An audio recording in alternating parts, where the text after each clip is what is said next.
Welcome everybody to the new part of the course, and I'm really sorry. I was super busy with client's project, so I wasn't able to upload the next part for the course, and now it's available. And in this part, we are going to create the first shot of the animation, in which we will be learning how to create the smooth animation and camera transition and the lighting of the first scene, and also a bit of compositing, and then there will be the render setting in the last. And the full project file for this course will be available on my Gumroad. So if anyone wants to download the file, they can check out my Gumroad link available in my description for the Gumroad and also the Patreon.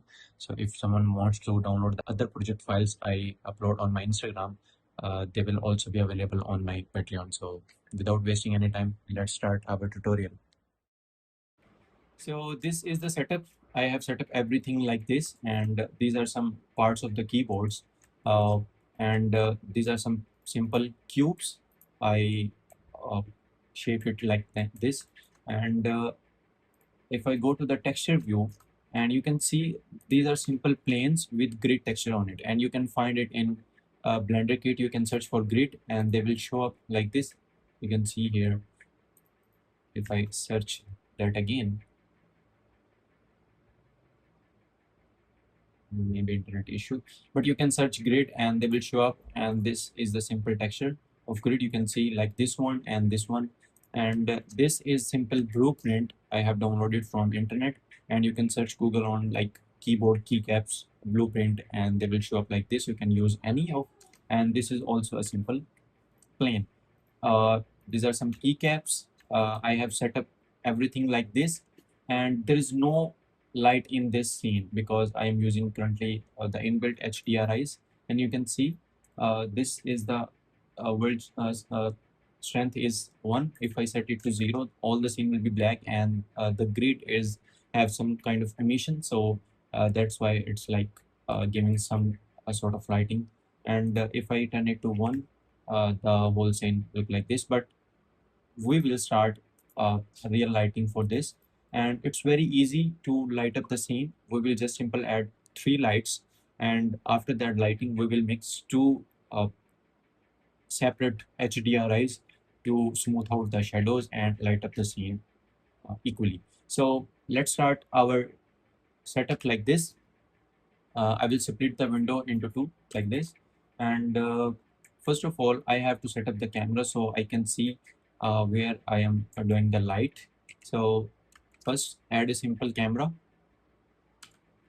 If I go to this view and add a simple camera and press Ctrl Alt and 0 to snap the camera to the view, and then I will reset all the locations like this. Sorry, not the C1. And then I'm going to add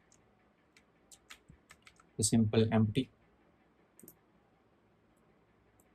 So this is the empty. I'm going to parent my camera to the empty like this, Control P and object keep transform like this.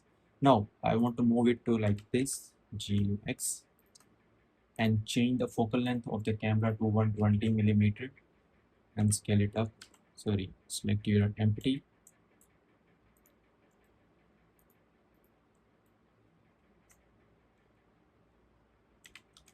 You can see like this, and I'm going to rotate it like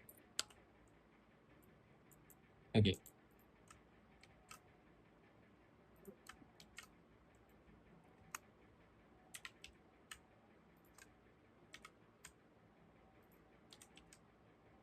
Like this, you can see it's here.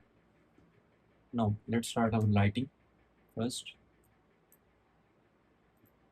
I'm going to set a window to preview and set the viewport, the fuzzy part out 1, so everything will be black outside the camera. Now let's start our lighting first and turn the strength of the world to 0.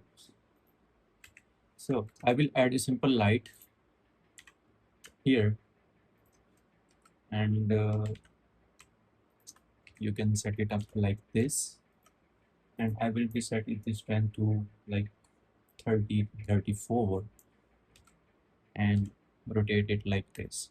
So this will be the first light, and the second light I'm going to add here, and this will light up our whole scene. So for this I'm decreasing its spread to like 40, like this, and scale it like this, and also increase the strength of this light and set up like this.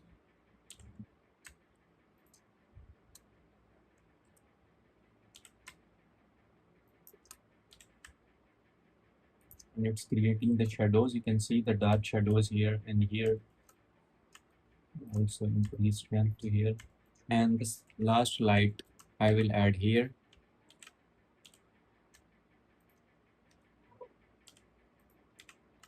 To light up the whole scene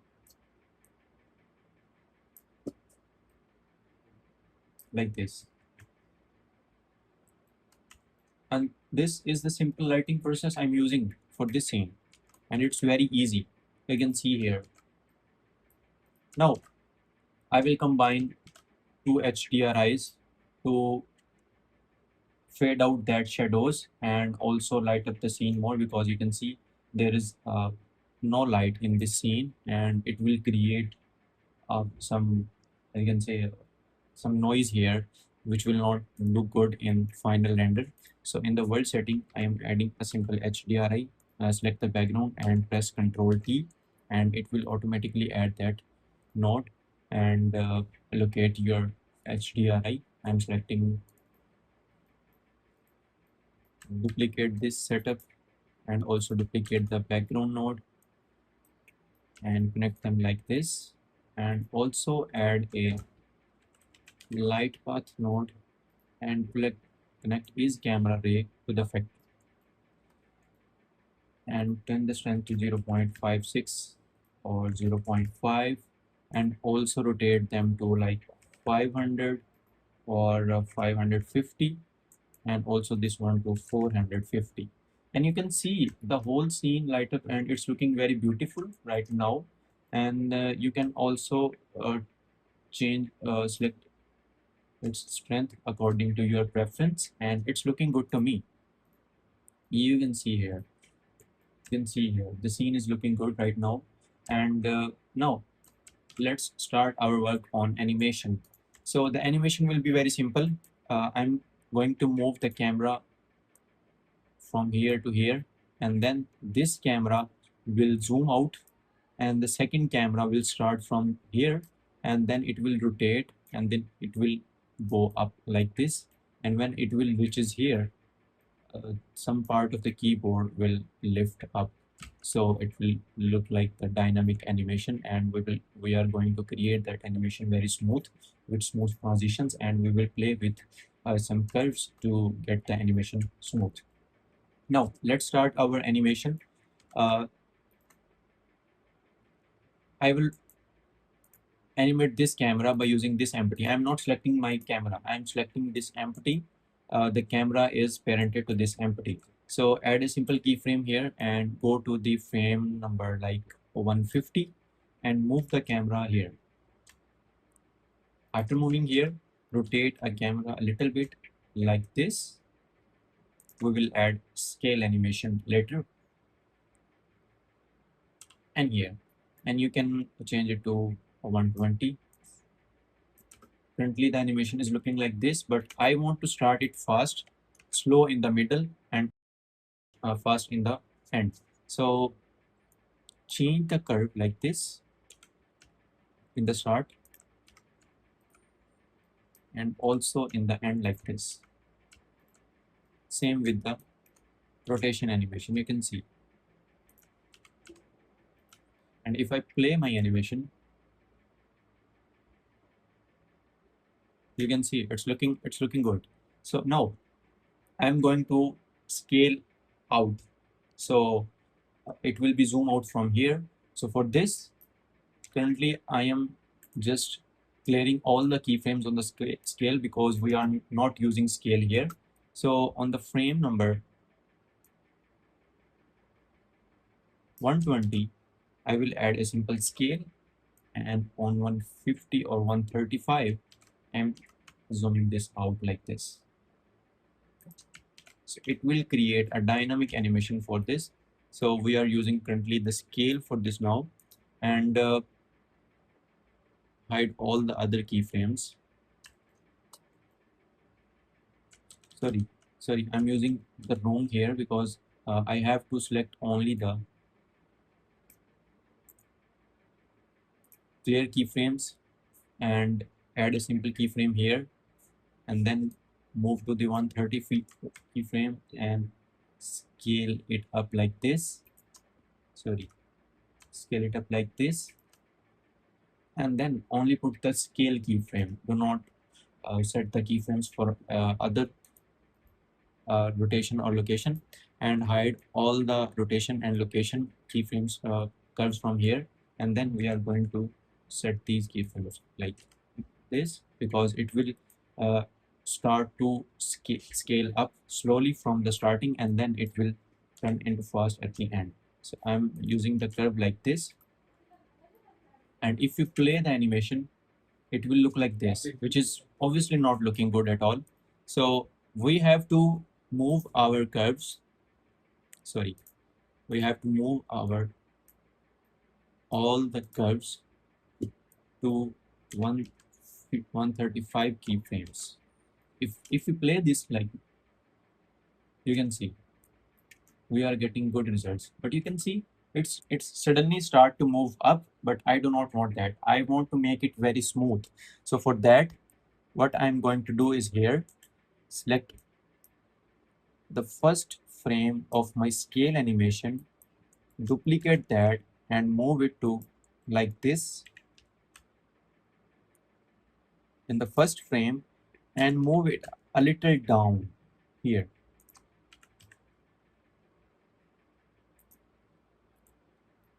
And then you can change it to like this to make it smooth.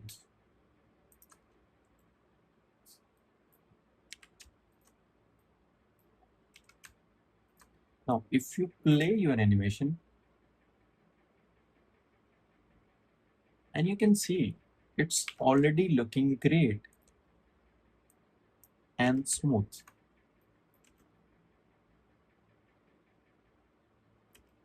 Yeah, that's it. Now, I want to switch my camera from here, from 135 frame. So I will add another camera. Basically, I will duplicate that camera, Shift D and Y. And before moving your timeline, just delete all the keyframes from this, so it will not uh, snap it to its original position. Now, I want the second camera from this scene. So first of all, select your first camera, go to the 130 keyframe, and on the timeline section, press Control B. It will bind the camera here.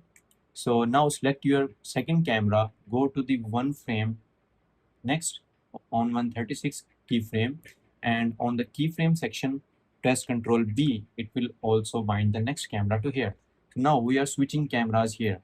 Now for the second camera animation, first of all, I will move it here like this.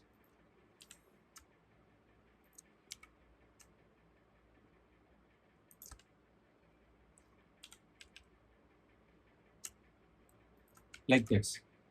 Now I want this camera to start with zoom out and the rotation, and then it will go up. So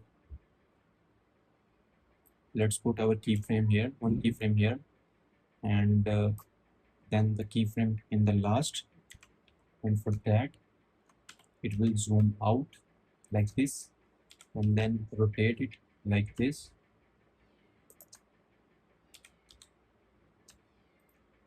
and also move it like this. Yeah.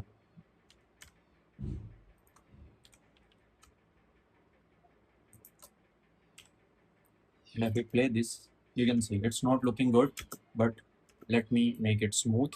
Go to the graph editor, and you can see it's looking like this. So in the first frames, we have to make it faster. So I will move it like this, and this one also will look this. And in the last session, we will move it like this and this.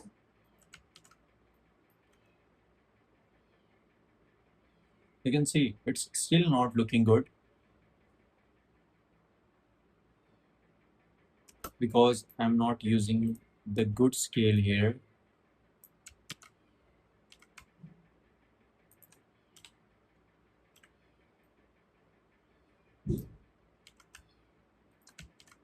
And also I'm using too much frames here. Like I will set it to 170, the end of my timeline. And now we will set the frames again. First of all, select all the frames and press V and then auto clamped and set them again like this, rotate them again.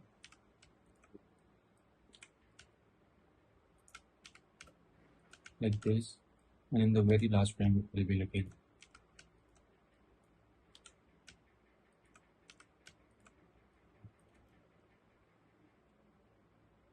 And it's looking good now.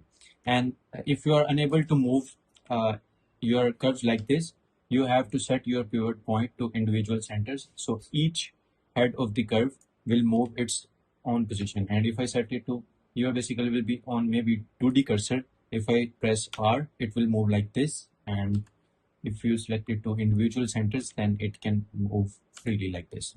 And now I'm not using any Z location, so I will clear single keyframe here. And you can see now I want to make my camera to go up from here. So what I will do is here, I will select the Z keyframe, insert single keyframe, and on the 170 frame, I will move it like this. Yeah, like this. And then I will set my keyframe here, like the first one we scale like here, and we are good to go. You can move it.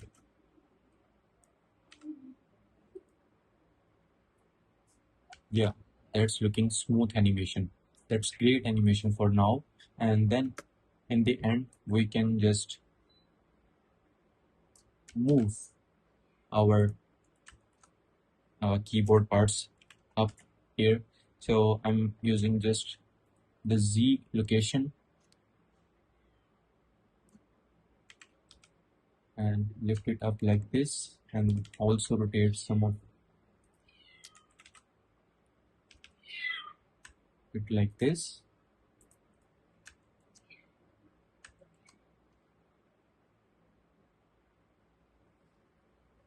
Maybe you can use it here. And then also this one, I'm just using Z and then R and Y. Yeah, like this.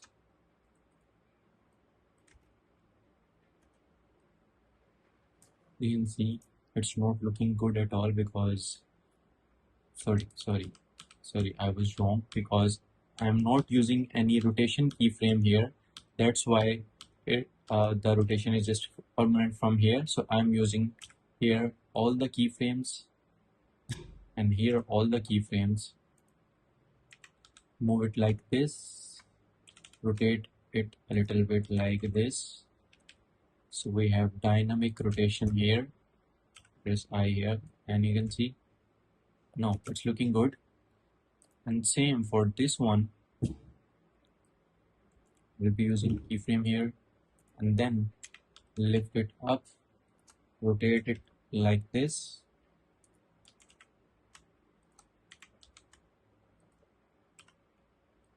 And you can see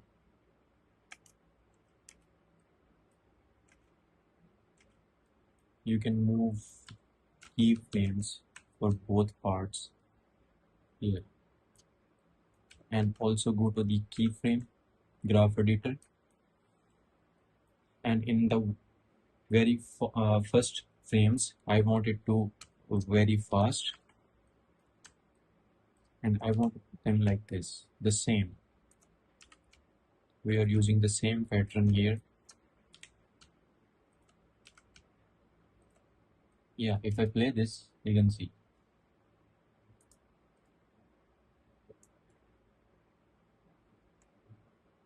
And yeah, they are syncing with each other, which is not looking good.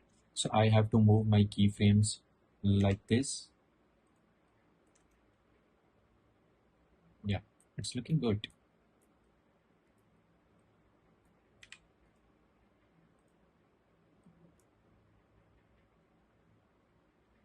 Yeah, that's looking great. And this was the whole animation for us. And yeah, the last thing we are going to create is we are building this up from here. Yeah, if I enable geometry node setup here, we created last time, and this is the empty for it. If I move it like this, you can see the keyboard starts to build, and I am going to make this full here. Yeah, uh, and this will be the same. Like in the starting, it will be fast, and then in the end, it will be fast again, and in the center, it will move slow with the camera like this. You can see.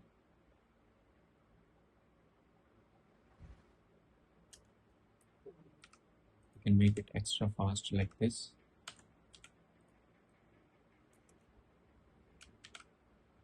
Yeah, that's working. That's working totally fine. And if I select this part and increase its point value to 90,000,